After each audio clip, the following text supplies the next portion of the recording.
आंतरराष्ट्रीय कथाकार व भविष्यवक्ता 1008 महामंडलेश्वर मुक्तानंदगिरी बापूजी महाराज यांच्यावर शेतकऱ्यांवर अमानुष मारहाण केल्याचे आरोप अलीकडे समोर आले होते।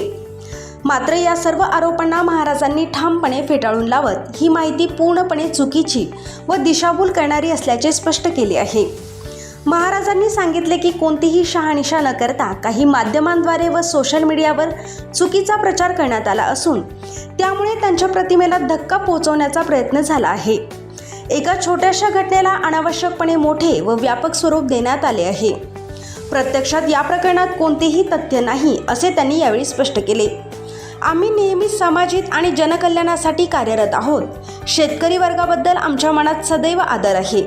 अशा प्रकारच्या अमानुष वर्तनाचा प्रश्नच उद्भवत नाही असेही त्यांनी ठामपणे नमूद केले।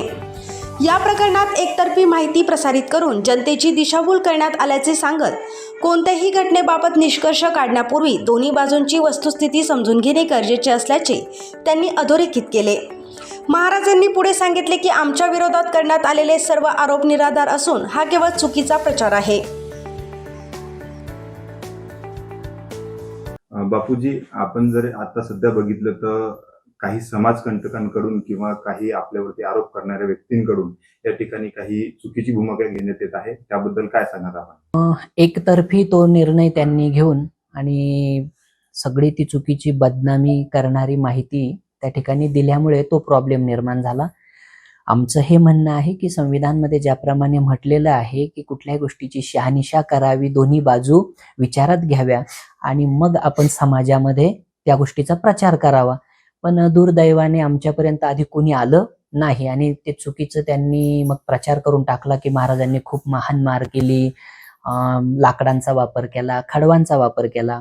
ना लाकडाचा काही स्पर्श आहे, ना खडवा आमच्या पायात सुद्धा नव्हते, हात तर खूप दूर आहे। आणि तो एक पपईचा विषय होता की या ठिकाणी त्यांच्या पपईने अनेकांना फूड पॉयझनिंग सारखं झालं, खूप तक्रारी आल्या। मग आमच्यावर जिम्मेदारी, देश विदेशातनं इथं लोक येतात आणि त्यांना जर सुख मिळण्याऐवजी दुःख मिळत असेल आपल्यामुळं, तर तो एक प्रकारचा त्यांच्यावर झालेला अन्यायाचा किंवा फसवणूक आहे। म्हणून आपण त्यांना वारंवार सांगितलं की तुम्ही ते विकू नका, इकडे आणू नका। 8 महिने आम्ही काही बोललो नाही आणि ते गरीब शेतकरी असा मुद्दा लावून धरला। ऍक्च्युली सगळ्यात मोठा पॉइंट हा आहे, ते गरीब शेतकरी नाही आहे, ते स्वतः व्यापारी आहेत, त्यांचा मुलगा व्यापारी आहे, त्यांची मोठी आडत आहे, मोठं शेड आहे, खूप मोठा त्यांचा व्यवसाय आहे आणि ते गावचे उपसरपंच राहिलेले आहेत। आता पत्नी सरपंचासाठी उभी करणार आहेत आणि ते जिल्हा परिषद आणि तुमचं काय म्हणता पंचायत समिती ते सुद्धा सगळं लढलेले आहेत। पण गरीब शब्द वापरल्यामुळे गरीब शेतकऱ्यांची सहानुभूती मिळवून आणि आमच्यावर बदनामीचा ठपका लावण्यासाठी त्यांनी तो वापर केला। ऍक्च्युली तसं नाहीये, तुम्ही फुटेज बघू शकता। ते काय थोडंसं त्यांच्या चुकीच्या बोलण्यातनं, चुकीच्या वागण्यातनं थोडीशी धक्काबुक्की जी झाली होती, त्यातनं ते अगदी सही सलामत इथनं आरामात आनंदात गेलेले आहेत, असे फुटेज वगैरे आहेत। पण छोट्याशा घटनेला खूप मोठं व्यापक स्वरूप त्यांनी दिलं आणि त्यांचा एक भाचा आहेत बापू गवळी, ज्याने हा संपूर्ण खेळ रंगवला। त्याचे काही मित्र पत्रकार आहेत आणि त्याने हे सगळं खोटं सांगून एवढं रंगवलं की संपूर्ण महाराष्ट्राने बदनामी केली। पण त्यात सत्यता नाहीये, आम्ही स्पष्ट केलं, असं काही झालेलं नाहीये जसं ते सांगताय।